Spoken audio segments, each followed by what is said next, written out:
Hello student, आपका स्वागत है आपके अपने स्टडी चैनल राजवती एकेडमी में। आज हम लोग जीव विज्ञान के क्वेश्चन पर चर्चा करेंगे।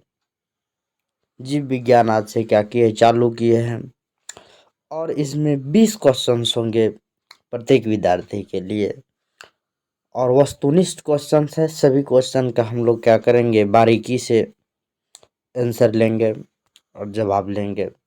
और जो भी कन्फ्यूजन हो आप क्या कीजिएगा, ज़रूर कमेंट बॉक्स में कमेंट कीजिएगा। तो चलते हैं अब हम लोग पहला क्वेश्चन पर। पहला क्वेश्चन क्या कह रहा है, देखिए। पौधों की क्या कह रहा है, पौधों की पत्तियों के बाह्य त्वचा पर पाए जाने वाले छिद्र को क्या कहते हैं। अब देखिए, यह एक पत्तियां है, ठीक है। यह क्या है, एक पत्तियां है, ले लिए। अब इसमें इस प्रकार के होते, रेखा बने हुए होते, ठीक है। इस प्रकार इसमें रहते हैं। अब इसमें क्या होते, यह छिद्र होते हैं, इस प्रकार के छिद्र रहते हैं। तो कहता है पौधों की पत्तियों के बाह्य त्वचा पर पाए जाने वाले छिद्र को क्या कहते हैं। पहला कह रहा है क में अंतरकोशिकीय छिद्र, अंतर अंतराकोशिकीय छिद्र, अंतरकोशिकीय छिद्र। ख ग में कहता है रंध्र और घ में कहता है वात रंध्र। तो यहाँ पे देखिए, सबको हम लोग क्या करेंगे, बारीकी से पढ़ेंगे।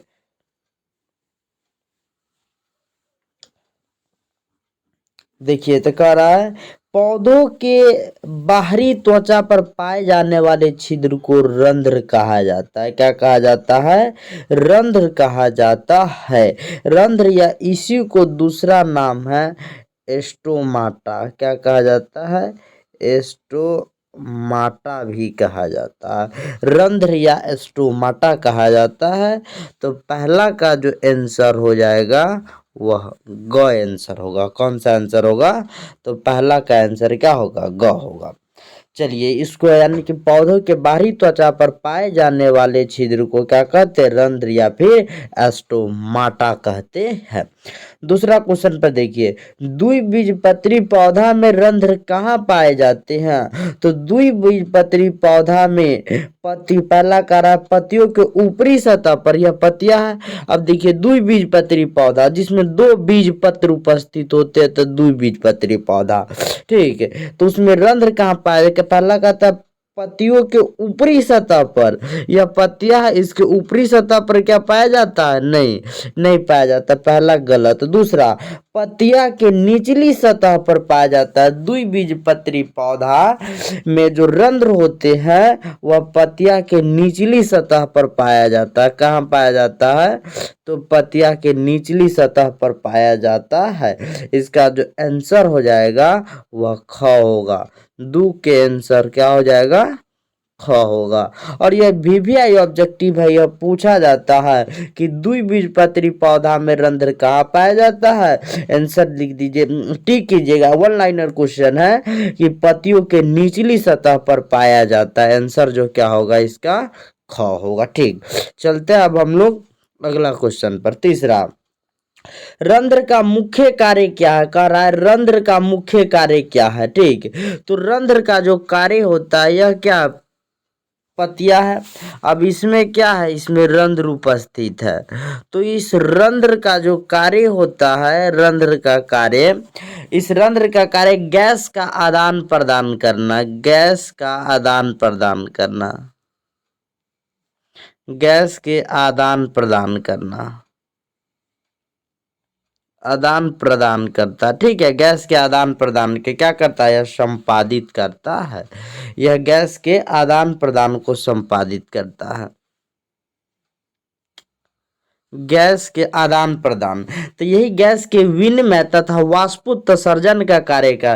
प्रकाश संश्लेषण में तो पौधे के प्रत्येक अंग भाग लेते हैं, परिवहन में जाइलम और फ्लोएम भाग लेते हैं, पोषण में जड़ भाग लेता है यानी कि रूट भाग लेता है, और रंध्र का कार्य होता है गैस का विनिमय, अर्थात जैसे कि वायुमंडल से CO2 लेना है तो वह रंध्र के द्वारा, अर्थात इसका जो आंसर हो जाएगा वह घ आंसर होगा, गैस का का आदान प्रदान करना। ठीक है, यह आंसर को क्या कीजिएगा, लॉक कर दीजिएगा।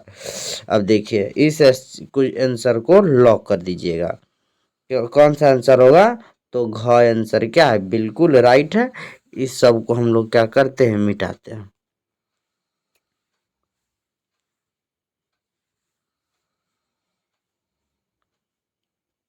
चलिए अब अगला क्वेश्चन पर हम लोग चलते हैं। देखिए अब अगला क्वेश्चन क्या कह रहा है। तो हम लोग तीसरा के आंसर कौन जानेंगे।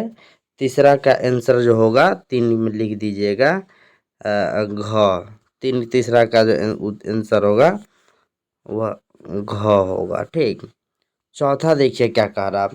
चौथा कह रहा है कि रंध्र घिरे होते हैं। रंध्र किस चीज से घिरे होते हैं। चौथा कह रहा है कि रंध्र घिरे होते हैं। रंध्र जो होता है पहला एपिडर्मल कोशिकाओं से, एपिडर्मल कोशिकाओं से रंध्र नहीं घिरे होते हैं।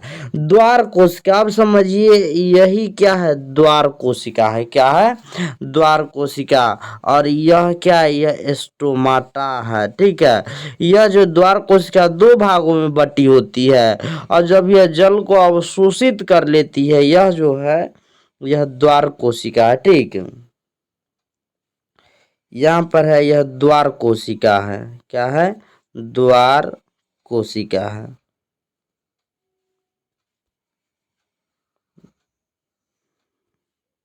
देखिए द्वार कोशिका, यही द्वार कोशिका है।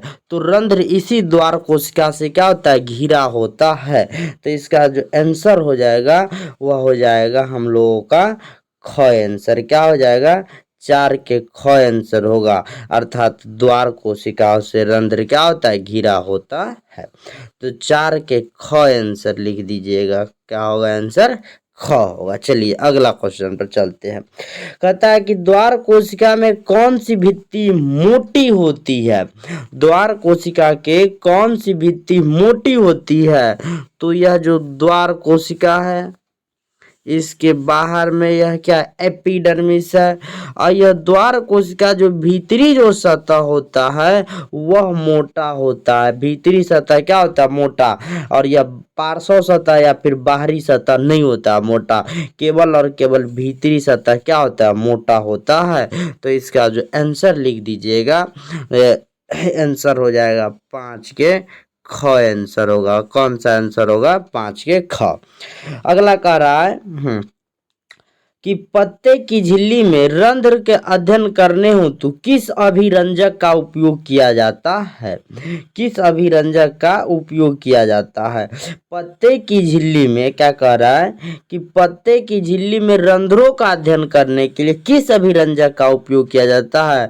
तो सैफरीन का उपयोग। यह मिथाइल ब्लू एक प्रकार का, और यह एक मिथाइल जो ब्लू है यह एक प्रकार का सूचक है, इंडिकेटर। इसका उपयोग कोशिका को पहचानने में करते हैं। 9th में पढ़े थे हम लोग मिथाइल ब्लू के बारे में। ठीक है, कि मिथाइल ब्लू का, और 10th के केमिस्ट्री में पढ़े होंगे हम लोग एसिड बेस एंड साल्ट में। यह जो मिथाइल ब्लू एक प्रकार का इंडिकेटर है। Methyl blue is the indicator, यह एक प्रकार का इंडिकेटर है। और यह जो सैफरीन होता है यह पत्ते की झिल्ली में, यह जो सैफरीन होता है यह क्या करता है, पत्ते की झिल्ली में, ये पत्ते की झिल्ली में रंध्रों के अध्ययन हेतु उपयोग किया जाता है। तो 6 का जो आंसर होगा वह 6 का घ आंसर होगा। क्या होगा, 6 का घ आंसर होगा। ठीक है, 6 का आंसर क्या होगा, घ होगा। अब हम लोग चलते हैं अगला क्वेश्चन पर। ठीक, अब चलते हैं अगला क्वेश्चन पर। कहता है कि एक बीजपत्री पौधा में, यह पौधा की पत्तियों में रंध्र कहाँ पाए जाते हैं। एक बीजपत्री पौधा में निचली सतह पर, ऊपरी सतह पर, दोनों सतह पर। तो एक बीजपत्री जो पौधा होता है, ठीक है, एक बीजपत्र जिसमें केवल एक बीजपत्र उपस्थित होता है, तो एक बीजपत्री पौधा। तो एक बीजपत्री जो पौधा होता है उसमें रंध्र ऊपरी तथा नीचे दोनों सतह में पाया जाता है। अर्थात इसका जो आंसर हो जाएगा वह ग आंसर होगा। यानी कि ऊपरी और निचले दोनों सतहों में पाया जाता है एक बीजपत्री पौधा में।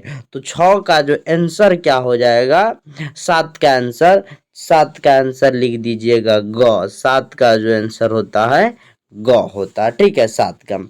अगला कह रहा 8वां, रंध्र प्राय तब खुलते हैं जब द्वार कोशिका स्फीत यानी कि ट्रिजिडिटी, यानी कि जब रंध्र क्या होता है, यहाँ पे देखिए यह द्वार कोशिका है और यह रंध्र है। तो यह जो द्वार कोशिका होता है जब स्फीत अर्थात द्वार कोशिका जब जल लेकर फूल जाती है तो रंध्र खुल जाता है, और जब द्वार कोशिका जल को निष्कासित कर देती है तो रंध्र बंद हो जाता है। यानी कि the stomach is open which are depend on the guard cell, यानी कि जो गार्ड सेल पर निर्भर करती है ट्रिजिडिटी पर, यानी कि ट्रिजिडिटी पर निर्भर करती है, स्फीति पर। खुलना और बंद होना यही स्फीति कहलाता है। तो रंध्र तब खुलते हैं जब द्वार कोशिका स्फीत हो जाती है, ट्रिजिडिटी हो जाती है। इसका आंसर क्या हो जाएगा, तो इसका आंसर हो जाएगा हम लोग के पास 8 का ख आंसर होगा। कौन सा आंसर होगा, 8 का, 8 का ख आंसर होगा, ठीक, 8 का ख होगा। चलिए अगला पर चलते हैं। अब कहता है कि हाइड्रिला पौधा में रंध्र कहाँ पाए जाते हैं।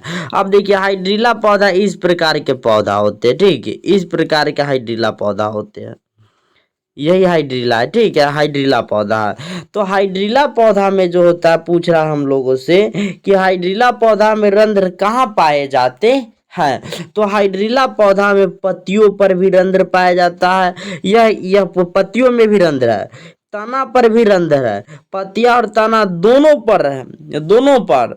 और अगला कह रहा है कि इनमें से कहीं नहीं। तो हाइड्रिला जो पौधा होता है यह एक पौधा पानी में रहता है, यह पौधा हाइड्रिला, अर्थात इसमें रंध्र कहीं भी नहीं पाया जाता है, न तो पत्तियों में पाया जाता है, न तो तना पर पाया जाता है, पत्तियों तना दोनों में नहीं, इनमें से कोई नहीं, अर्थात यह इसमें जो होता है पत्तियों पर नहीं पाया जाता है, ठीक है, रंध्र। इनके जड़ और में क्या कहा जाता है, रंध्र पाए जाते हैं। कुछ ऐसे पौधे होते हैं जिनमें रंध्र अलग अलग स्थानों पर पाए जाते हैं, जैसे कि पपीता का पेड़ है, उसमें पत्तियों में रंध्र पाए जाते हैं, उसी के द्वारा गैस का विनिमय होता है, ठीक। लेकिन यह जो हाइड्रिला है यह समुद्री पौधा है, इसमें जो होता है रंध्र जो होता है न तो पत्तियों में पाए जाते हैं और न तो तना पर पाए जाते हैं, ठीक है। तो इसमें जो रंध्र पाए जाते हैं इसमें होगा आंसर घ, अर्थात 9 के आंसर लिख दीजिएगा घ, ठीक है। अब चलिए अगला क्वेश्चन पर हम लोग चलते हैं।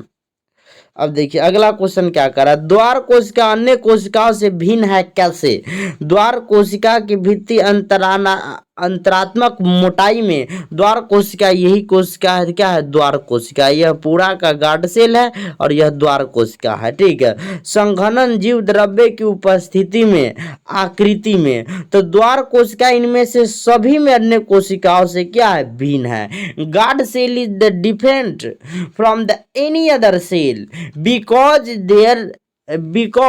क्योंकि their shape and the size are the very larger, they are ठीक है, यानी कि यह क्या होता है, मोटा भी होता है, इसी के कारण यह अन्य कोशिकाओं से क्या है, भिन्न है। कौन, तो द्वार कोशिका अर्थात गार्ड सेल। तो गार्ड सेल कोशिका की भित्तियों के अंतरात्मक मोटाई से भिन्न है, संघनन जीव द्रव्य की उपस्थिति से भिन्न है, आकृति में भिन्न है, अर्थात इसका तीनों में क्या है, भिन्न है। तो 10 का जो आंसर हो जाएगा वह ख आंसर होगा, इनमें से सभी। अब चलिए अगला क्वेश्चन पर।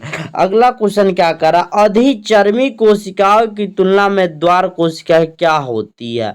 अधिचर्मी अभी पढ़े थे कि द्वार कोशिका 3 चीज में, आकृति में, किसमें, आकृति में भिन्न होती है, इसके अलावा अंतरात्मक मोटाई में, अंतरात्मक मोटाई में, किसमें, अंतरात्मक मोटाई में, अंतरात्मक मोटाई में। एक और होता है देखिए संघनन जीव द्रव्य की उपस्थिति में, एक होता है संघनन जीव द्रव्य की उपस्थिति में, संघनन जीव द्रव की उपस्थिति में, यानी कि इन तीनों से भिन्न होता है। तो अधिचर्मी कोशिकाओं की तुलना में द्वार कोशिका कैसी होती है? तो अधिचर्मी कोशिकाओं की तुलना में द्वार कोशिका छोटी होती है। क्या होती है?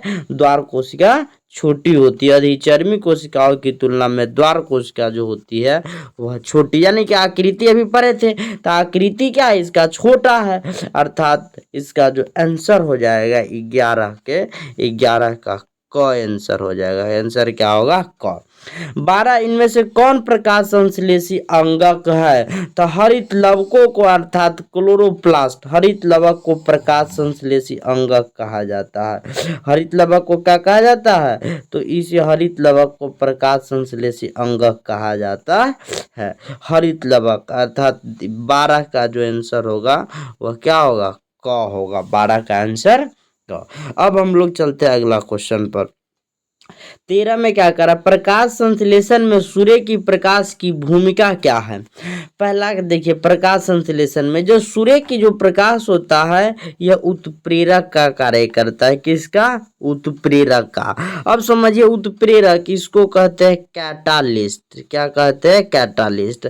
अब देखिए catalyst, the substance which does not participate into the chemical reaction but they are change the speed of the chemical reaction, that is called catalyst। वही उत्प्रेरक, यानी कि वैसा पदार्थ जो रासायनिक अभिक्रिया में भाग नहीं लेता है लेकिन रासायनिक अभिक्रिया में परिवर्तन ला देता है, वेग में परिवर्तन ला देता है, तो यही उत्प्रेरक कहलाता है।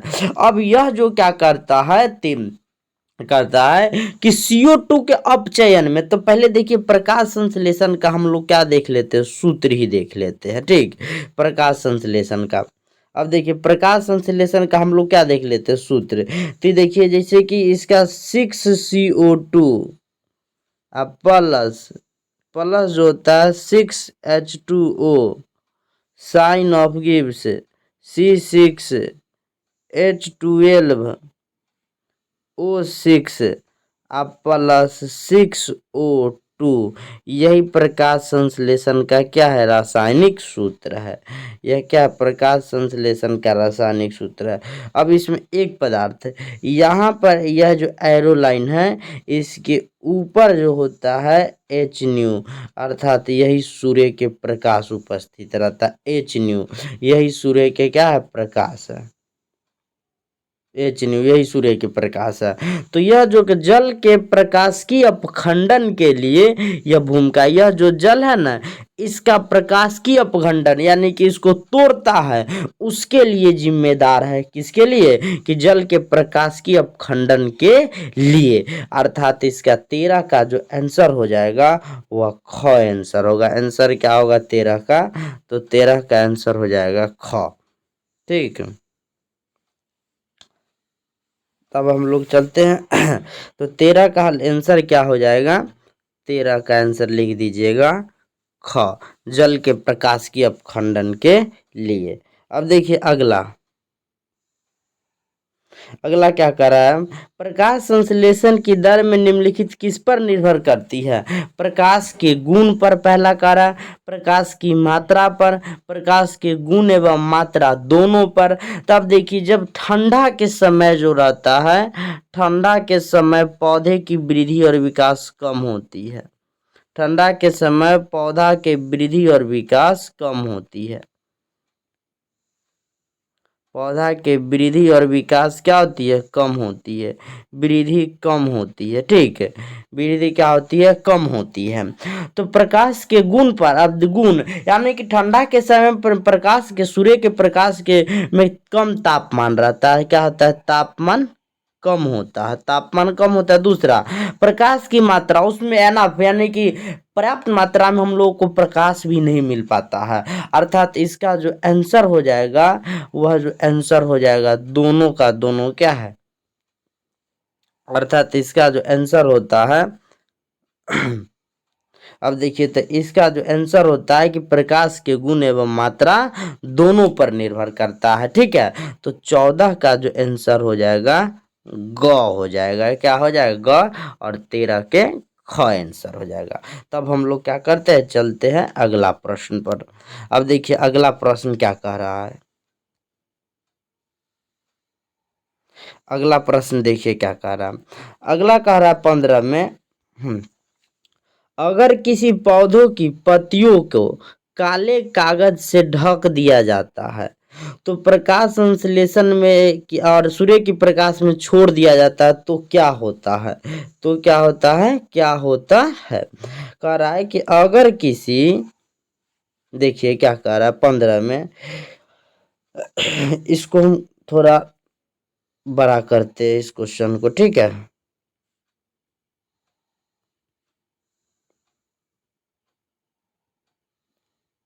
अब दिखा रहा होगा थोड़ा फ्रेश में, अब भी दिखा रहा होगा। अब देखिए क्या कह रहा है। अगर किसी पौधों की, देखिए क्या, अगर किसी पौधों के पत्तियों को काले कागज से ढक दिया जाता है और सूर्य के प्रकाश में छोड़ दिया जाता है, मान लेते हैं यह क्या है? पत्तियां है। क्या है? पत्तियां है। अब इसको हम लोग एक काला पेन ले लेते, ठीक है। अब इससे क्या कर दिए? बिल्कुल ढक दिए। बिल्कुल क्या कर दिए? ढक देते हैं, छोड़ दिया। और सूर्य के प्रकाश में, यहाँ सनलाइट है, इसके उपस्थिति में क्या कर दिए? छोड़ दिए, ठीक है।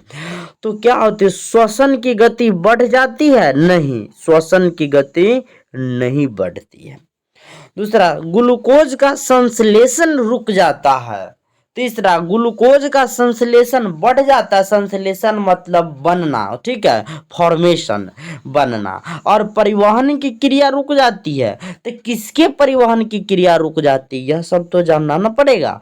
तो यहाँ पे देखिए, अगर किसी पौधे की पत्तियों को काले कागज से ढक ढक दिया जाता है और सूर्य के प्रकाश में छोड़ दिया जाता है तो यहाँ पे मेन जो इम्पोर्टेंस जो होता है वह देखिए क्या होता है। यह ग्लूकोज का संश्लेषण अर्थात ग्लूकोज नहीं बन पाता है, क्योंकि इसको चाहिए क्या? CO2। अब प्लस क्या चाहिए? H2O चाहिए कि ना। तब क्या बनेगा? ग्लूकोज बनेगा, C6H12O6। तो यह ग्लूकोज कहिएगा कम क्यों बनेगा? क्योंकि CO2 बहुत कम मात्रा में, काला कागज है तो काला कागज कार्बन डाइऑक्साइड को घुसने नहीं देगा, अर्थात यह जो ग्लूकोज का जो संश्लेषण है वह रुक जाता है। तो 15 का जो आंसर हो जाएगा वह क्या हो जाएगा? 15 का जो आंसर हो जाएगा हम लोगों के लिए, अब देखिए 15 का आंसर, तो 15 का आंसर क्या हो जाएगा? तो 15 का आंसर क्या हो जाएगा? ख आंसर हो जाता है। 15 का ख आंसर लिख दीजिएगा, 15 ख। अब हम लोग चलते हैं 16 क्वेश्चन पर। अब देखिए 16 क्वेश्चन क्या कह रहा है। 16 में क्वेश्चन क्या कह रहा है, अब देखिए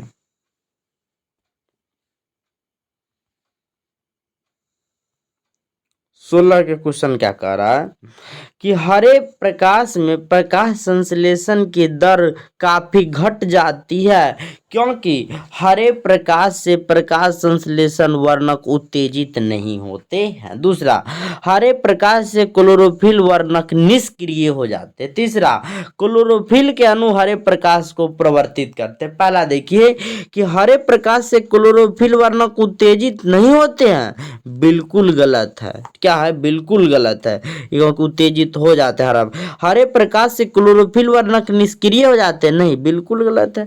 अब गौ में कह रहा है क्लोरोफिल के अणु हरे प्रकाश को परिवर्तित कर, परावर्तित अर्थात रिफ्लेक्ट करता है, यह क्या है? बिल्कुल सही है। यानी कि हरे प्रकाश में प्रकाश संश्लेषण की दर काफी घट जाती है, क्योंकि क्लोरोफिल के अणु हरे प्रकाश को परिवर्तित करते रहते हैं।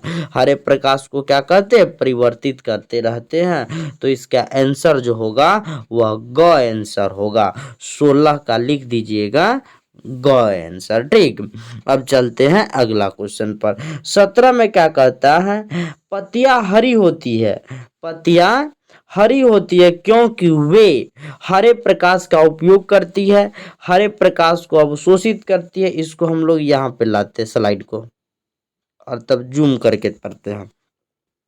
कहता है पत्तियां हरी होती है क्योंकि वे हरे प्रकाश का उपयोग करती है, हरे प्रकाश को अवशोषित करती है, हरे प्रकाश का अवशोषण नहीं उसका परावर्तन करती है, इनमें से सभी। अभी हम लोग पढ़े थे कि पत्तियां क्या होती है, देखिए कि हरे प्रकाश में प्रकाश संश्लेषण की देरियां घट जाती है क्योंकि क्लोरोफिल के अणु हरे प्रकाश को क्या कर परिवर्तित करते रिफ्लेक्ट करती है। तो इसमें भी वही है, क्वेश्चन सेम है कि पत्तियां हरी होती है क्योंकि वे हरे प्रकाश को अवशोषित नहीं उसका परावर्तन करती है अर्थात रिफ्लेक्ट करती है। तो इसका आंसर क्या होगा 17 का, 17 का जो आंसर हो जाएगा वह ग आंसर होगा। अर्थात हम लोग बिल्कुल समझ गए कि हरे प्रकाश का अवशोषण है उसका परावर्तन करती है, 17 के क्या होगा ग आंसर हो जाएगा। अब हम लोग चलते हैं 18 के क्वेश्चन पर। 18 के क्वेश्चन देखिए क्या कह रहा है। 18 में कह रहा है कि निम्नलिखित में से किस जैव रासायनिक प्रक्रिया द्वारा वायुमंडल में O2 तथा CO2 का बीच संतुलन बना रहता है। अब देखिए श्वसन, देखिए पहले श्वसन पर चर्चा करते हैं हम लोग। श्वसन, तो श्वसन यानी कि पढ़े थे श्वसन एक वैसी प्रक्रिया जिसमें जीव ऑक्सीजन का उपयोग अपने शारीरिक क्रियाकलापों के लिए करता है तो वह क्या कहलाता है श्वसन कहलाता है, और CO2 का भी उपयोग करता है तो वह श्वसन कहलाता है। अर्थात सांस लेने और छोड़ने की प्रक्रिया को श्वासोच्छ्वास कहते हैं, और एक वैसी प्रक्रिया जिसमें शरीर में ऊर्जा उत्पन्न होता है वह श्वसन कहलाता है। श्वसन में हम मानव है तो O2 का उपयोग करते हैं, किसका उपयोग O2 का उपयोग करते हैं, लेकिन जो पेड़ पौधा है वह CO2 का उपयोग करती है कि ना। तो पहला क्या, निम्नलिखित में से किस जैव रासायनिक प्रक्रिया द्वारा वायुमंडल में O2 और CO2 के बीच संतुलन बना रहता है, तो श्वसन क पहला सही आ रहा है, क क्या आ रहा है सही आ रहा है क। अब देखिए तो ख पर भी चर्चा करना पड़ेगा। अब देखिए ख में क्या कह रहा है, ख में कि प्रकाश संश्लेषण होगा, प्रकाश संश्लेषण भी होगा क्योंकि CO2 प्लस H2O मिल करके जो बनाता है वह क्या बनाता है C6H12O6, इससे भी ऊर्जा उत्पन्न होता है +6O2। देखिए ऑक्सीजन यहाँ तो उत्पाद में निकल गया, यहाँ पे कार्बन डाइऑक्साइड, अर्थात हम कह सकते हैं कि श्वसन में अर्थात निम्नलिखित में से किस जैव रासायनिक प्रक्रिया द्वारा O2 और CO2 का संतुलन, तो श्वसन और प्रकाश संश्लेषण दोनों होगा, श्वसन और प्रकाश संश्लेषण दोनों, अर्थात इसका जो आंसर होगा ग, लिख दीजिएगा 18 के ग हो जाएगा, क्या हो जाएगा ग। चलते 19वां क्वेश्चन पर। अब देखिए 19 के क्वेश्चन में क्या कह रहा है, 19 में कह रहा है कि इनमें से किस रंग की प्रकाश किरण प्रकाश संश्लेषण के लिए सबसे ज्यादा प्रभावी है। यानी कि हरा पहरा कह रहा है, नीला कह रहा है, पीला कह रहा है। तो अभी पढ़े थे कि पौधा जो होता है क्लोरोफिल हरे प्रकाश के किरण को रिफ्लेक्ट करता है अर्थात परावर्तित करता है, तो यह नहीं होगा, नीला नहीं होगा, यह लाल इसका क्या होगा आंसर हो जाएगा, क्या हो जाएगा लाल इसका आंसर। इनमें से किस रंग को, तो लाल रंग की प्रकाश किरण प्रकाश संश्लेषण के लिए सबसे ज्यादा प्रभावी होती है, तो 19 का जो आंसर हो जाएगा वह घ हो जाएगा। अब चलते हम लोग 20 के क्वेश्चन पर। 20 में क्या कह रहा है, देखिए कि प्रकाश संश्लेषण प्रक्रम में क्या नहीं होता है। तो देखिए प्रकाश संश्लेषण के पहले सूत्र लिख देते हैं, 6CO2 plus 6H2O sign of gives C6H12O6 plus 6O2। ठीक है, पहला कह रहा है पानी का टूटना, पहला क्या कह रहा है पानी का टूटना, दूसरा CO2 का मुक्त होना, क्या CO2 मुक्त होता है O2 मुक्त होता है, क्या होता है O2, पानी तो टूट ही रहा है, ऑक्सीजन तो मुक्त ही हो रहा है, ठीक है, और CO2 का उपयोग तो हो ही रहा है, अर्थात पानी का क्या हो जाएगा टूटना। इसको फिर हम लोग समझेंगे, देखिए अगली स्लाइड पर इसको हम लोग ले चलते हैं। देखिए अब इसको हम जूम कर दिए, ठीक, अब यहाँ कर दिए सेट। अब देखिए तो यहाँ पे लिखते हैं 6CO2 plus 6H2O sign of gives C6H12O6 plus 6O2 बन रहा है। अब देखिए प्रकाश संश्लेषण प्रक्रिया में क्या है, पानी का टूटना, पानी टूटता है, पहला होगा, ठीक है। दूसरा CO2 का मुक्त होना, CO2 मुक्त हो रहा है कि O2 मुक्त हो रहा है, तो प्रकाश संश्लेषण क्रिया में CO2 मुक्त नहीं होता है। 20 का जो आंसर क्या हो जाएगा, ख आंसर होगा। अब देखिए ऑक्सीजन मुक्त हो रहा है कि ना, बिल्कुल हो रहा है ऑक्सीजन मुक्त। CO2 का उपयोग हो रहा है तब तो क्या बन रहा है, ग्लूकोज बन रहा है। ग्लूकोज बन रहा है कि ना बन रहा है, बिल्कुल बन रहा है। तो इसका जो आंसर हो जाएगा वह ख आंसर क्या है, बिल्कुल राइट है। ख आंसर क्या है, बिल्कुल इसका राइट आंसर है। अब देखिए तो इसका जो आंसर हो जाएगा 20 के ख आंसर हो जाएगा। तो 20 क्वेश्चन पर हम लोग क्या किए हैं, अभी तक चर्चा किए हैं।